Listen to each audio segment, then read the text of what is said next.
केशव दास जी रीतिकाल के प्रतिनिधि कवि कहे जाते हैं। आपके विषय में प्रसिद्ध है कि देन न चहे कविन विदाई, पूछो केशव की कविताएं।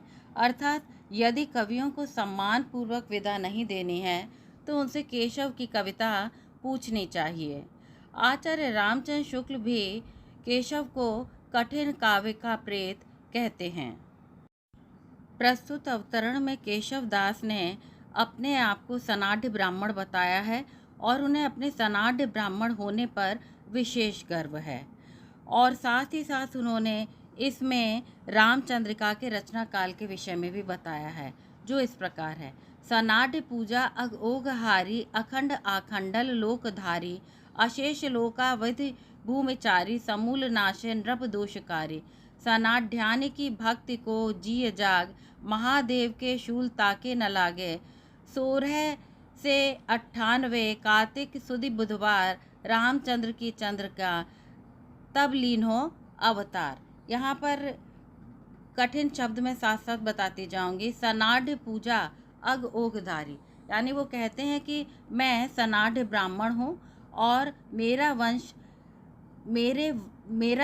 ब्राह्मणों में श्रेष्ठ वंश है। सनाढ़ पूजा, हम सनाढ़ ब्राह्मण लोग जिस पूजा अर्चना को करते हैं वो कैसी है? अग ओघ हारी, अग माने पापों को नष्ट करने वाली कही जाती है, यानी संसार के पापों को नष्ट करने वाली पूजा हम सनाढ़ ब्राह्मण लोग करते हैं। अखंड अखंडल आखंडल लोकधारी, अखंड माने संपूर्ण, आखंडल माने भी समग्र, संपूर्ण, समस्त, जहाँ तक लोग निवास करते हैं, यानी वसुधैव कुटुंबकम की भावना है। लोकधारी, इस लोक में जितने लोग निवास करते हैं उन सब के अग ओग, उन सब के पापों को नष्ट करने वाली पूजा कौन करता है? हम सनाढ़ ब्राह्मण करते हैं। शेष लोकावधि भूमिचारी, समूल नाशय नृप दोषकारी। यहाँ पर केशव जी कहते हैं कि अशेष लोकावधि, इस लोक में जितने भी लोग हैं, भूमिचारी, जो भी इस संपूर्ण पृथ्वी पर निवास करते हैं, समूल नाशय, सभी के दोषों को नष्ट करते हैं। नृप दोषकारी, चाहे सामान्य व्यक्ति से लेकर राजा तक जितने भी लोगों के दोष हैं उनको हम सनाढ़ ब्राह्मण लोग पूजा अर्चना करके नष्ट करते हैं। सनाढ़ की भक्ति जो जिय जाग, यानी सनाढ़ ब्राह्मणों के द्वारा की गई भक्ति जब हृदय में उत्पन्न होती है, यानी सनाढ़ ब्राह्मण जब भक्ति पूर्वक श्री रामचंद्र जी का स्मरण करते हैं, महादेव के शूल ताके न लागे।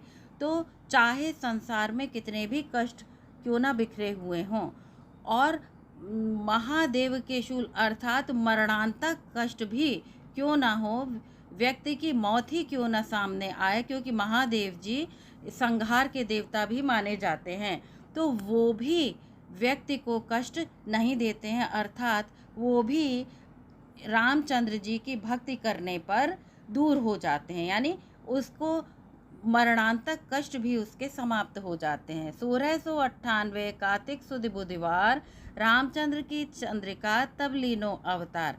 इसमें बताया है कि रामचंद्र जी की रामचंद्रिका का जो रचना काल है संवत 1658 ईस्वी के कार्तिक सुदी बुधवार को रामचंद्र का यशगान करने वाली रामचंद्रिका की रचना की गई है। विशेष इस प्रकार है, इस दोहे में केशव के स्वभाव की विनयशीलता दिखाई दे रही है। जो लोग केशव को अहंकारी मानते हैं इस दोहे का स्मरण रखना चाहिए। केशव को अपनी जाति पर बहुत अभिमान था। इस अभिमान को उन्होंने रामचंद्रिका में इन शब्दों में आरंभ में ही वर्णित किया है कि सनाढ़ पूजा अग ओघहारी। और रामचंद्रिका की भाषा संस्कृत प्रधान ब्रज भाषा है। निम्बार्क संप्रदाय में केशव जी दीक्षित थे। वेदांती मिश्र आपका नाम था। डॉक्टर नगेंद्र केशव को रीति काव्य का प्रवर्तक मानते थे। केशव को कठिन काव्य के प्रेत की संज्ञा आचार्य रामचंद्र शुक्ल ने दी थी। इसी प्रकार हम आगे देखते हैं कि केशव ये संस्कृत के क्लासिक पंडित थे, बच्चन सिंह ने कहा है। विजयपाल सिंह का मानना है केशव दास कोट के कवि हैं और अज्ञेय का मानना है केशव की तुलना बेन जॉनसन से की जा सकती है। केशव व्यंग के सफल कवि थे। यानी यहाँ पर केशव से संदर्भित आपको कई कथन बताए जा रहे हैं और आगे भी 2-3 कथन दिए गए हैं नेट जेआरएफ के लिए।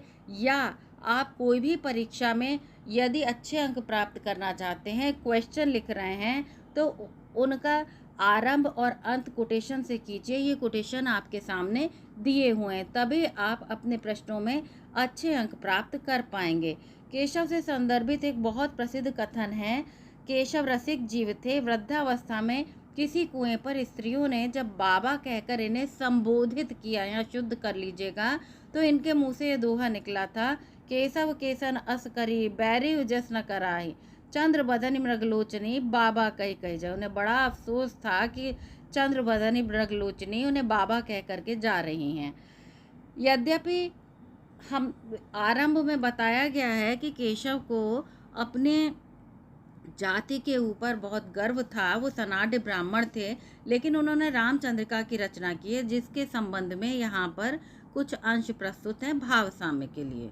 इन अंशों में राम के महत्व को बताया है कि राम सो बड़ो है कौन, मोसो कौन छोटो, या मंगल भवन अमंगल हारी, रघुपति राघव राजा राम, या राम मैं सब जग जानी, और श्री रामचंद्र कृपालु भजमन। कोई भी आप इसमें से याद कीजिए, कोई भी अंश याद कीजिए और अच्छे अंक पाने के लिए रामचंद्र जी की वंदना के रूप में इसको अवश्य उद्धृत करिएगा। यदि आपको यह व्याख्या समझ में आई हो तो कृपया इस चैनल को लाइक, शेयर और सब्सक्राइब अवश्य करें। व्याख्या सुनने के लिए बहुत बहुत